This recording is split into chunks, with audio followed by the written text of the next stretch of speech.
Okay, so welcome to the Node.js Community Technical Steering Committee meeting for January 30th, 2019. Okay. We'll start with the standard agenda. First of all, does anybody have any announcements that they'd like to share?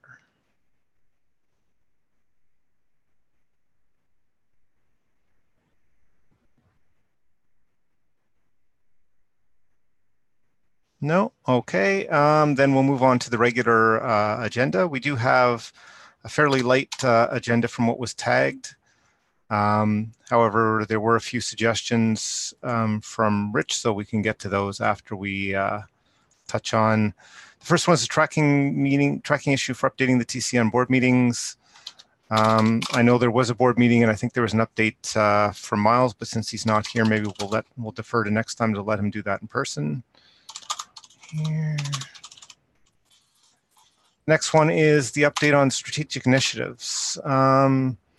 So let's just flip over to that. That's number 423 for anybody who's trying to follow along.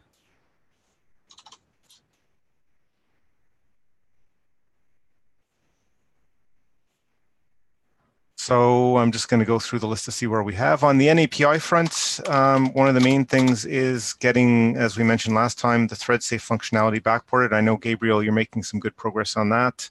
Are there any concerns or things you want to raise on that front? Nope. It's I finally got a green test suite for version 10. I noticed Miles and Shelley have been pushing the branch forward, probably to fix that compilation issue. Okay. So that's pretty good. So it should be on Rails now.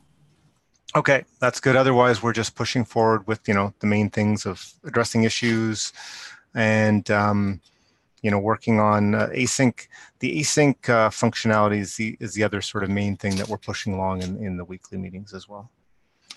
OpenSSL evolution. So Rod, anything to update on that front? I believe we have a pull request in for 111A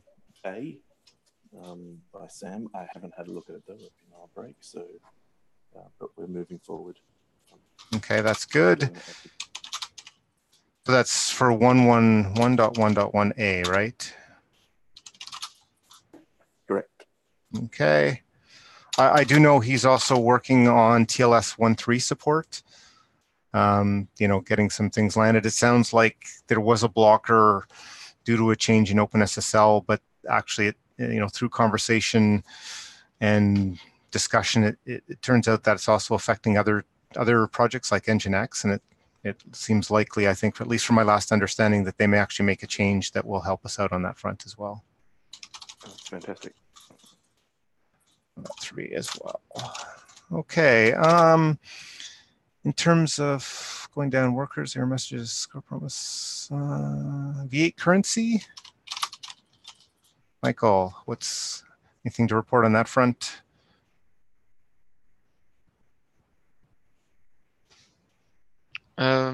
Nothing really special to report.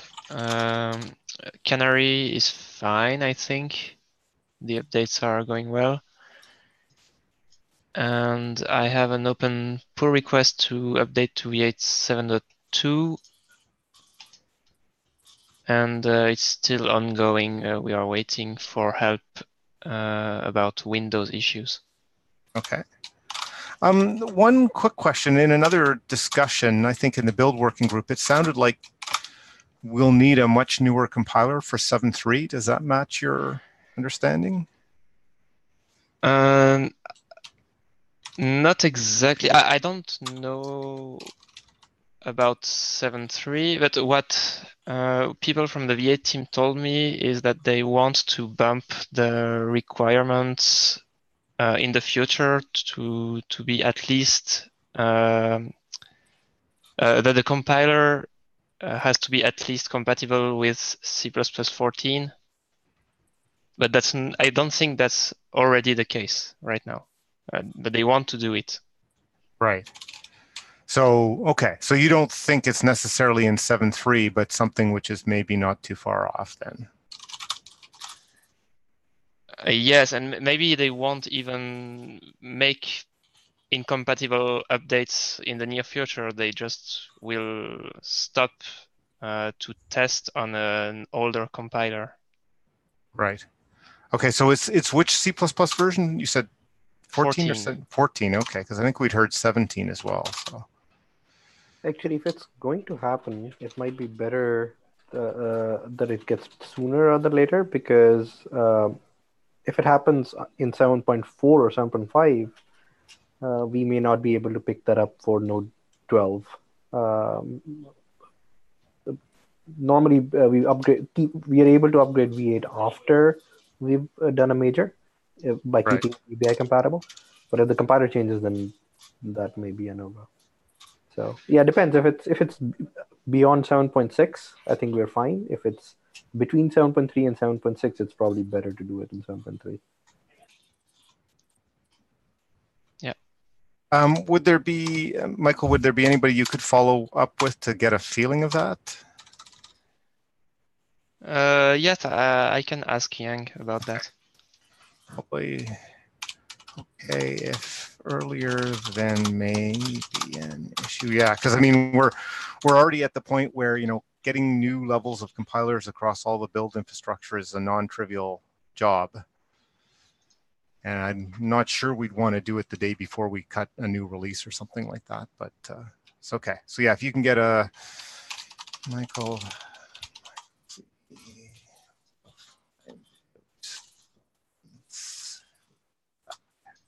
If you find out and report back, then we can sort of figure out if we need to accelerate things or plan for it beyond 7, you know, beyond 12 or whatever. Yeah, okay. Okay, sounds good. And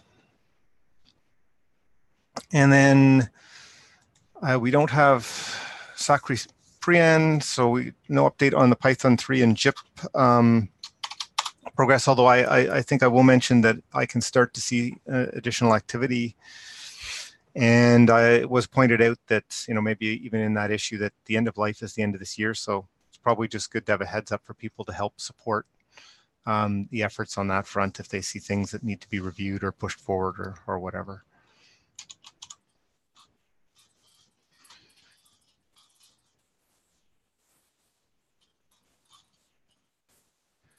Okay, so that's in terms of the initiatives. Now the two other or actually there was a number of other issues, two other main categories that Rich had suggested we might want to talk about, and I think it's maybe good since we have time.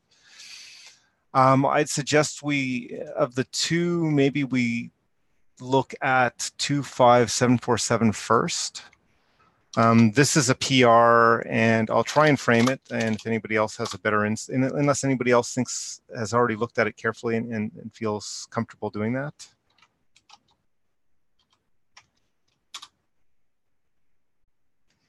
If not, okay. I mean, it's around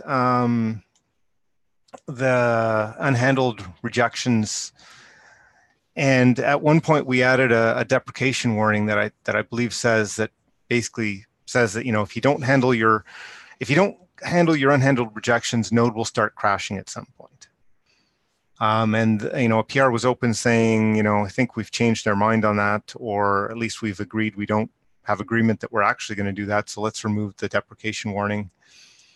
And, you know, there's most of the discussion back and forth is, at least, you know, when I was looking at it, is around, you know, well, whether it's right or not, and sort of reopen, you know, the potential is, I think, to reopen the discussion around that particular topic. And I agree with Rich that if we have some thoughts on that front, it may help to add them in there. So I don't know what people, you know, does anybody have any thoughts in terms of, if we haven't agreed, we're actually going to deprecate it, and you know, if we're not going to actually crash at some point or believe that we've got a path to getting there, does it make sense to have the deprecation warning?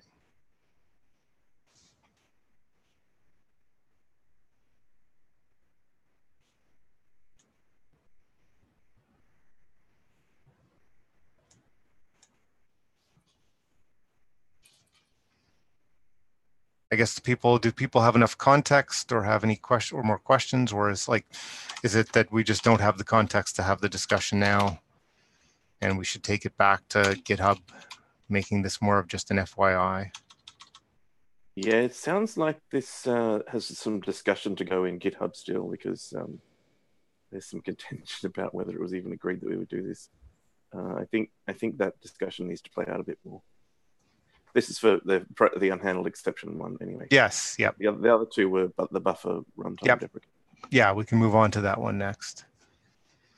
Okay, so nobody, like, I guess where if any of us have any context that we can help in terms of, the history of what we did agree to, not agree to, jumping in there might help, because I think there are two strong views, and that some of the context of history or whatever might help keep the discussion in a positive direction.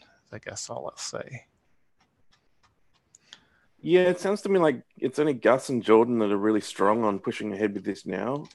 They've got very strong opinions, obviously, and the tone in the rest of there is, let's take it easy.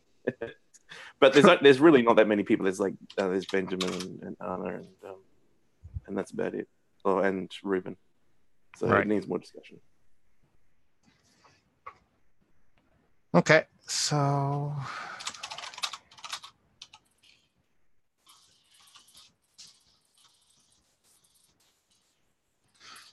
so then the next one that was suggested was taking a look at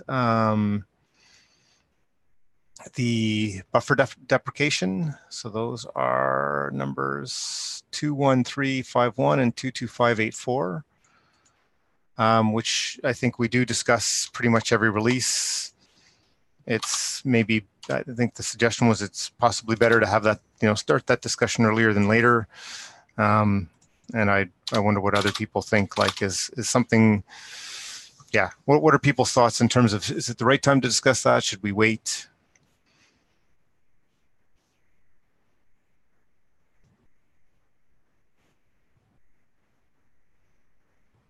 There's a bunch of -1s in the constructor deprecation one from TSC members. I think that means that the discussion needs to play out a lot more. Yeah, usually what has happened in the past releases is it ends up being closer to the time, and then it's like we're still not sure what to do. But well, I'm fairly certain that actual usage of the buffer constructor has decreased, right? I mean, I filed a bunch of PRs and a lot of them got merged for replacing the buffer constructor with alloc and from. So I don't know. We mentioned, I think it was either in a TSC meeting or an API meeting, that there is a tool for going through GitHub and basically sort of crawling the repos and look for usage, like something that I did except automated. And so I'm wondering if we should resurrect that. It's from an old version of, like, from way back when Node started out. Somebody did that for the entire ecosystem. Maybe we should do another run and get a feel for how much is still being used, just so we have an idea of what impact our change might have today, right? that's a good. So I think, is it Chalker who's usually run that tool? Yes, and we spun up some infra for it in build so that we actually host it now. So he should have updated data, regularly updated data. So maybe I'm just looking through the thread because he posted an update 6 months ago with the stats, and maybe we need another those stats. Yeah, I mean, yeah. Okay, so that sounds to me like that's maybe a good next step, is to ask Chalker if he can get a new set of data so that we can look at that. Let me drop a note in that first issue then. It does say, yeah, we'll take another look to see what's changed over these months and next week. Let's delay until then, right? So you're gonna sorry, did you say you're gonna drop a note in there? Yep. Okay, so is to get updated data. Rod will post an update.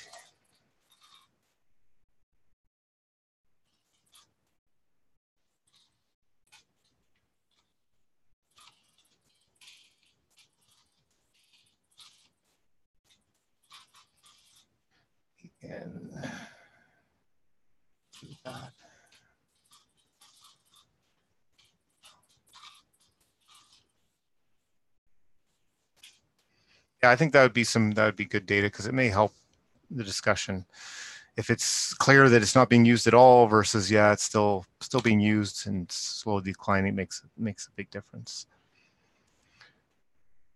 Okay, I guess if that's our next step, any other discussion on that or thoughts that people have before we move on?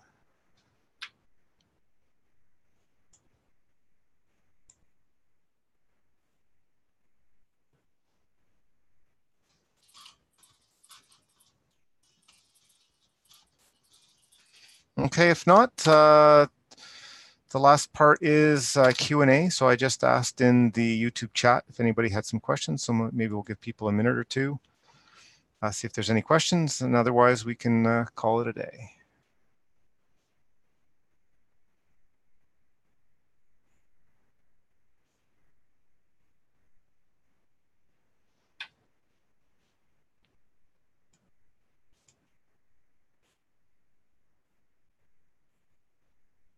Okay, I don't think I see any questions, so I think there's no questions for today. So I think we'll close the stream if everybody can stick around.